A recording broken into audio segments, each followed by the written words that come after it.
everybody, it's the Tabletop Tyrant, and today we're going to be talking about Magnus the Pious, also known as Magnus Blindhofen, also known as Magnus the First during this time of his ruling. He reigned between 2301 and 2304 imperial calendar years. After putting some order to chaos and kicking their butt, he was crowned ruler. He was in fact the first to be elected to the imperial title in 7 centuries, as well as Nuln being later his capital.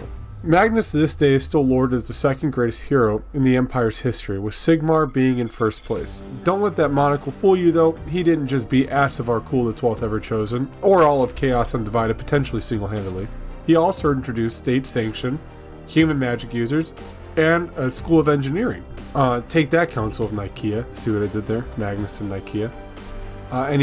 So Magnus was born into the Blindhofen family in the city of Nuln, hence why it later became his capital. And at this time, the Empire had pretty much done itself in through civil war, other bureaucratic nonsense, religious infighting, leaving the Empire leaderless and divided. When such elements are at play, it's not uncommon to assume that some people might want to capitalize on this, and that someone would be Asavar Kul. Magnus wasn't having any of it though. Him and his monocle rallied his people and fought back the Chaos forces until he was able to bring them to victory on the battlefield of Kislev. There are, of course, a few battles of minor notes we can expand into, however it deals mostly with Asavar Kul and will be saved for his video, and how he started and ended his reign as Ever-Chosen, and losing his head to Sigmar's champion. Get wrecked, nerd.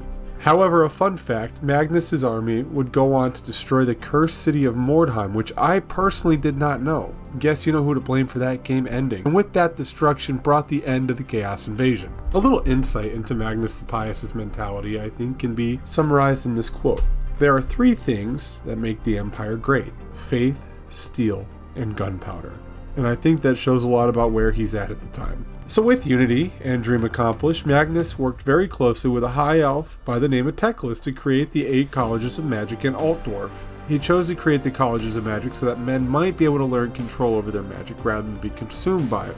I also imagine will allow those suitable to magic to not have to hide or turn from the Empire, but they would be allowed to embrace it willingly, rejecting more recruits that would turn to the Chaos forces. This is just my speculation though, and a quick aside, this Friday will be the High Elf introduction to their army. Now let's talk about kind of what he did for the Empire that made him so great. Aside from Magnus toppling the 12th ever chosen, which is a pretty good feat, he also rebuilt the Empire's infrastructure, abruptly uprooted deep corruption within his states, and old rivalries were put to bed to help broker peace amongst the land of the Empire. There was a gathering of those faithful to different gods held so that they may air out their grievances with one another, and they continue to put their best foot forward, not as individuals or enemies, but as a collective equal, allowing faith to flourish amongst the Empire once again. It should also be noted that the Empire's prisons also made a reform during this time. Fun fact. Did you know Volkmar the Grim and the cult of Sigmar heavily influenced by the actions and deeds of Magnus?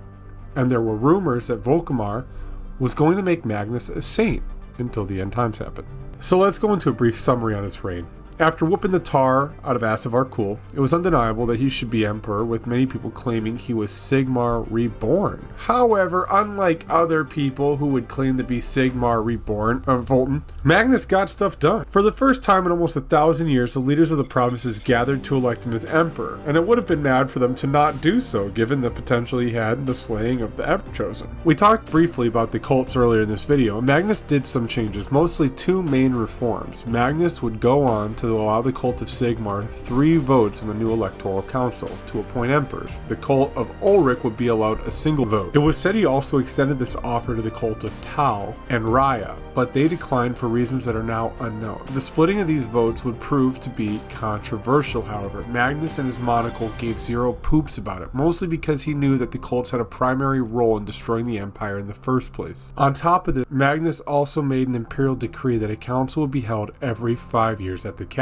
During this council, known as the Grand Conclave, he or the current emperor at the time would sit at the helm to ensure any problems were properly dealt with. The choice for cult inclusion would go on to be controversial for another reason. For aside the 5 main cults of the Elder Gods, he included the cult of Sigmar, Shyla, Verena, as well as Renaud. And finally, Mimirida, sorry for the mispronunciation, which we will cover in their own video next week when we talk about the cults. The last cults were included because the Knights of the Blazing Sun were the first knightly order to respond to his call to arms. However, some people speculate the truth is much different. Some people believe that he wanted to recognize them out of the two cults because they were extremely prominent in Tilia and Estalia.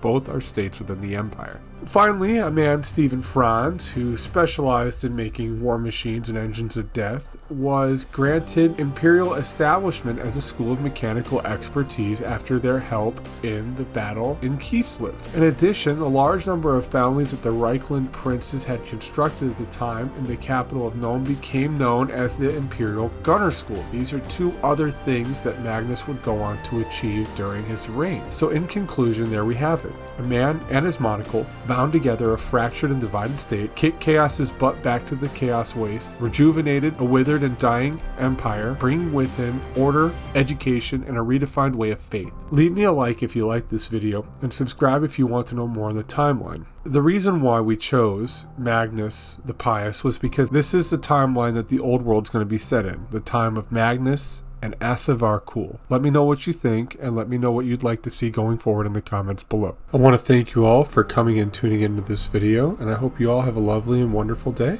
Bye.